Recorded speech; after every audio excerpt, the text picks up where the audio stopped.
Morning puddlings. I am one happy little Yorkshire pudding today, because you know I've been having this issue with my fork seals, and the quick fix that I didn't work. Well, I believe I have fixed them. I've spent the last few nights doing them because it was a much more tricky job than I expected, and I've never done much work on bikes. I mean, the most I've done is I put the heated grips on this one, but other than that, I've never done work on a bike. And from people, experienced people fixing bikes, have said to me they've done full engine rebuilds themselves on a Yamaha R1 and other things, and the one thing they won't touch is forks. So I was like, okay, that's confidence inspiring, because he decided to tell me this the day I was going to start doing it. But in true puddling fashion, I said fuck it and went for it anyway. So I finished them last night. I'd refilled them with oil last night, and the problem I was getting was overnight, with the bike being sat, they were then basically just slowly dripping oil overnight, so I'd wake up to like a mini puddle of oil under the wheel. So that's basically what I did yesterday. I put some rags down once I'd finished it all, and I just had to hope and pray for the morning. So let's see what happened. This truly is the moment of truth.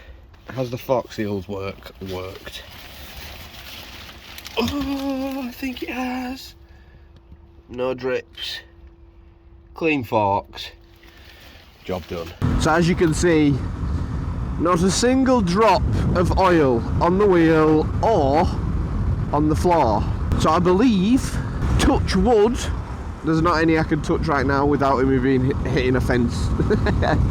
Touch wood, they're all gravy. Once I'd finished them yesterday, I took it on a little bit of a test ride, because I had to, obviously I'd put the brakes back on, and I wanted to make sure the pressure in the forks was there, and the brakes worked fine. And in fact, I've improved the braking on my bike. The lever, as the Americans would say, the lever feels much stiffer now, and it feels like much more effective in terms of brake pressure. So that's sorted. Oh, you lorded his way around on his Africa twin, not nodding back at little 125s. Ugh, not my brethren, not my champion. So I'd been out on this test ride yesterday once it were all finished, to fill the bike as well actually, which cost me a huge £9.90. Absolutely extortion to fill this thing from empty. And when I got back, because I'd obviously been compressing the forks a lot and braking hard, there was oil running down the forks and collecting at the bottom. So I didn't know whether that was just it bedding in and it being maybe too much pressure in the forks and a little bit were just forcing its way out. I know that can happen. So I give it a wipe, and that's why it was such a tense moment this morning, and that's why I also put the rags down, just to make sure it wasn't actually just still leaking, because that'd suck, because it was not the simplest endeavour. I mean, I tried to do my research as much as possible before tackling it, but it's hard to find, you know, like videos specifically on the forks you've got. And obviously I think quite a few different ones go together a bit different, and the shower front forks, you know, you need a special tool to get the top off, and which I did not have, so I had to wing that. Oh, I love this road. Oh yes. Right, we'll test the forks. And I can't see any drippage yet. Can't see anything running down them yet, so. But yeah, the process of doing it was very, very annoying. Day one we came to it, and I don't have a jack for the bike, so I was basically just going to try and fashion one, but then that wasn't really working. With it being a 125, the subframe doesn't go underneath the exhaust, and I didn't really feel confident propping it up on its exhaust. That's probably just me being daft, to be fair, but shall we go down here? Let's go down here.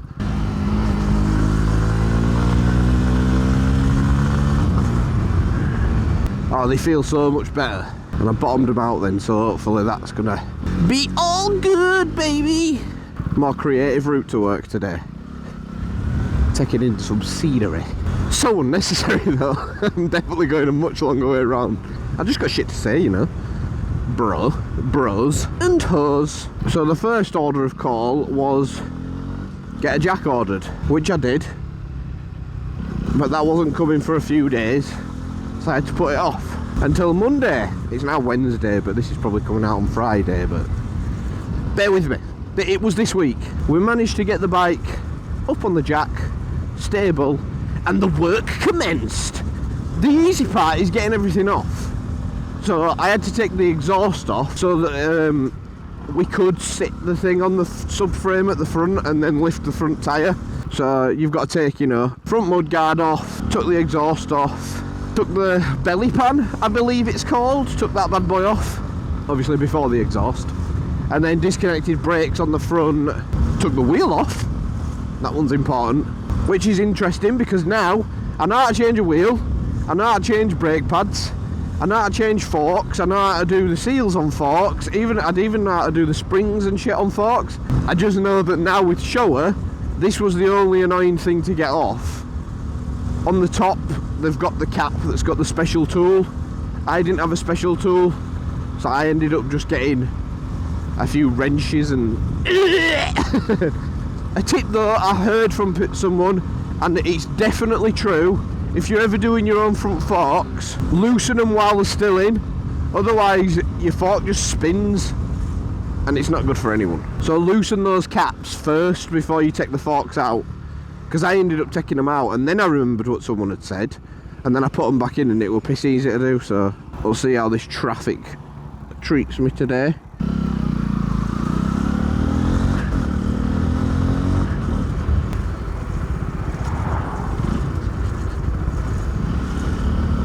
Let's go all the way. Can't quite squeeze through there, but we'll squeeze in here. Yeah, so I got everything disassembled and then I had to figure out how the forks properly came apart, wrenched the shit out of them, took that all apart, drained the oil, filled up like a jug with the oil, but ended up getting oil fucking everywhere, which wasn't the most ideal, but what did I say? We move.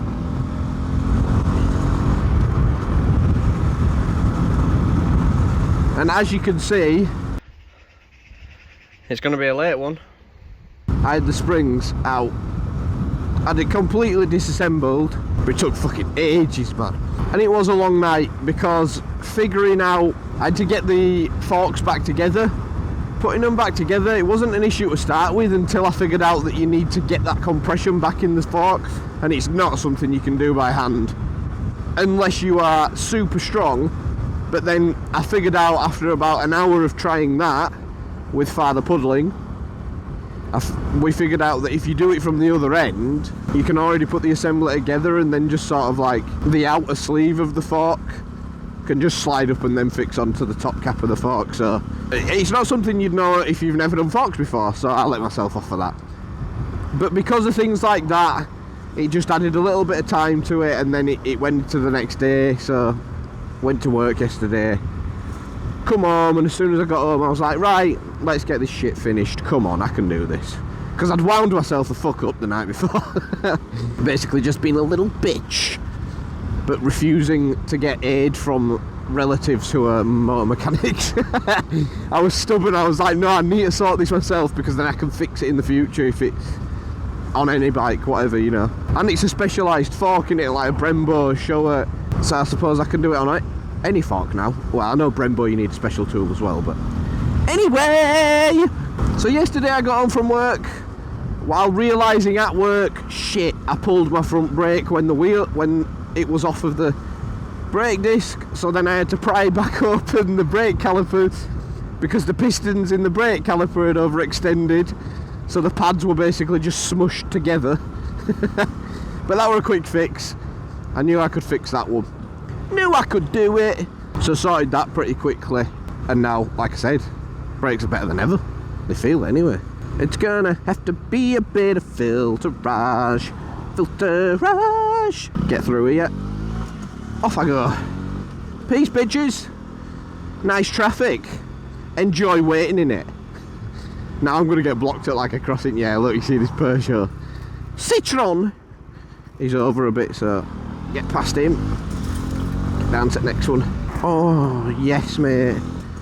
Look at that, squeezy baby. Ba-dum-bum. Ah. Yeah, so I got home on a mission, did my brakes, nipped up my forks just so that they was ultra tight, opened the cap back up and filled it with oil, baby. So I lubed it up, lathered it up, and then jammed it back in. Up in the other end though, it's always good to lube it up if you're going to jam it back in the back end of the forks. And then I basically just sealed them back off. Perfect, both seals back in. Ready to get all the shiz back on. Ooh. And it was just a case of reassembling the bike, which was actually quite fun because it was like, right, I know I've done the hard bit, I know the work's done now. I was going to get a picture of the colour of the oil that came out, but basically, you see this glove? That was the colour of it. But the new colour was like golden brown, baby. Ooh, delicious. No, not delicious, don't drink fork oil. But all being well, after this ride, hopefully it's just the same. The forks are fixed. The bike lives on. And now it's in pristine condition for in a few months when we inevitably sell the baby. But I feel like I know it inside and out now. But all in all, quite an enjoyable escapade, I must say. So doing work on bikes is definitely something I'm going to get used to doing. I just need to make sure maybe I do a little bit more research next time so that I don't come faced with issues and, you know, there's things I don't know, like squeezing your brakes when your calipers are off. Didn't know that, now I know it. Didn't know that you reattach your forks from the other end, the back end, after lubing up. Interesting, now I know it. So yeah, all sexual, babies. All sexual. And you know what, it's quite a delightful day yet again. I moaned a few months ago, or a few weeks ago should I say, channel's only been going a few months, a few weeks ago about I can't seem to get a dry vlog, and since then I've had pretty much nothing but dry vlogs. So maybe the baby Jesus is looking down on us. Right home, dogs, I'm off. See you on the flip side, gangsters. Peace.